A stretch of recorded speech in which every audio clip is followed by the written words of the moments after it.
মনে করুন মধ্যপ্রাচ্যের কোনো একটি দেশে রাতের আধারে শুরু হলো ক্ষেপণাস্ত্র হামলা। সীমান্তে সাইরেন বাজছে, আকাশে যুদ্ধবিমান, প্রতিরক্ষা ব্যবস্থা সক্রিয়। এসব ক্ষেত্রে একাই লড়াই চালিয়ে যেতে হয়। কিন্তু এবার আর লড়াইটা সেই দেশের একার নয়, কারণ হামলার শিকার দেশটির পাশে দাঁড়ানোর প্রতিশ্রুতি দিয়েছে আরও দুটি শক্তিশালী দেশ, সৌদি আরব, পাকিস্তান, তুরস্ক। মক্কায় স্বাক্ষরিত হয়েছে এই তিন দেশের মক্কা যৌথ প্রতিরক্ষা চুক্তি। আর এই চুক্তির সবচেয়ে গুরুত্বপূর্ণ কথাটি হলো, তিন দেশের যে কোনো একটির ওপর সশস্ত্র হামলা হলে সেটিকে তিন দেশের ওপরই হামলা হিসেবে বিবেচনা করা হবে। শুনতে অনেকটা ন্যাটোর আর্টিকেল 5-এর মতো, কিন্তু প্রশ্ন হলো, আসলেই কি এটি আরেকটি ন্যাটো তৈরি হচ্ছে? হামলা হলে কি তিন দেশের সেনাবাহিনী সাথে সাথে যুদ্ধে নেমে যাবে? চুক্তিতে আর কি আছে? এখনই কেন এই চুক্তি?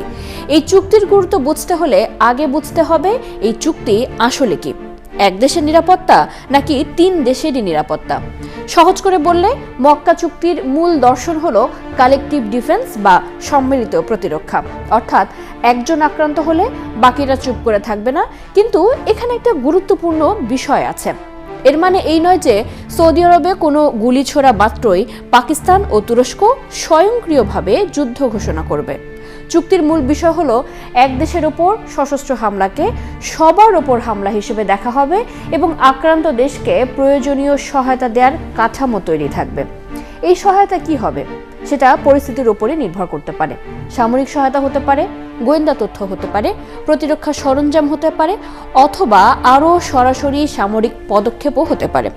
তুরস্কের পররাষ্ট্রমন্ত্রী হাকান ফিদান বলেছেন, পারস্পরিক প্রতিরক্ষার দিক থেকে এটি ন্যাটোর আর্টিকেল 5-এর সাথে প্রযুক্তিগতভাবে তুলনীয়।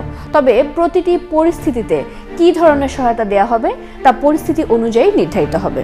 তাহলে ন্যাটোর সাথে পার্থক্য কোথায়? এখানেই সবচেয়ে বড় ভুল বোঝাবুঝির সুযোগ।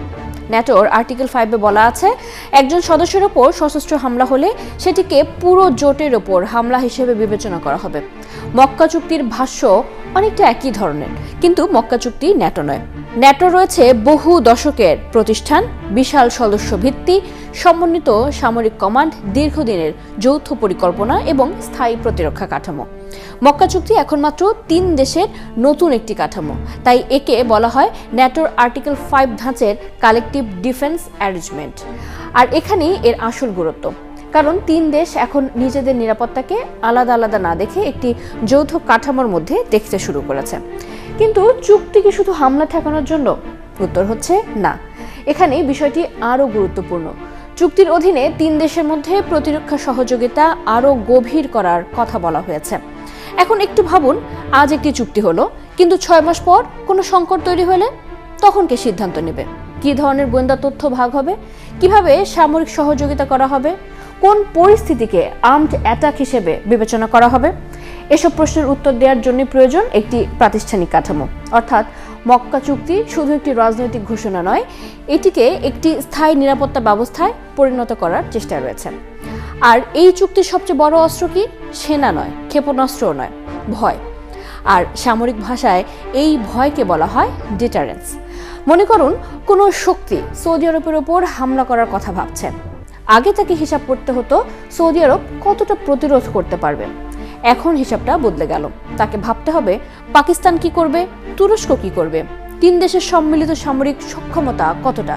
অর্থাৎ হামলা করার আগেই সম্ভাব্য প্রতিপক্ষকে একটা প্রশ্নের সামনে দাঁড় করিয়ে দেয়া, একটি দেশকে আঘাত করে কি তিন দেশের সাথে সংঘাতে যেতে প্রস্তুত?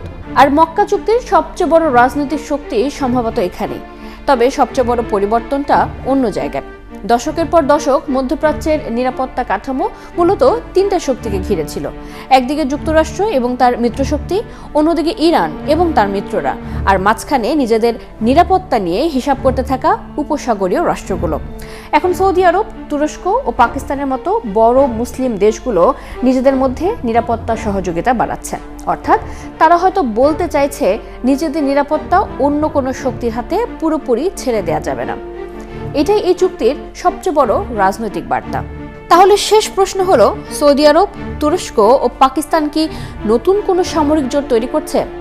এখনই এমন সিদ্ধান্তে পৌঁছানোর সময় হয়নি, কারণ চুক্তিটির বাস্তব কাঠামো, যৌথ কমান্ড, সামরিক মোতায়েন কিংবা নির্দিষ্ট পরিস্থিতিতে কিভাবে প্রতিক্রিয়া জানানো হবে এসব বিষয়ে এখনো অনেকটাই পরিষ্কার নয়, কিন্তু এটি একটি স্পষ্ট বার্তা মধ্যপ্রাচ্যের দেশগুলো নিজেদের নিরাপত্তার হিসাব নতুন করে লিখতে শুরু করেছে।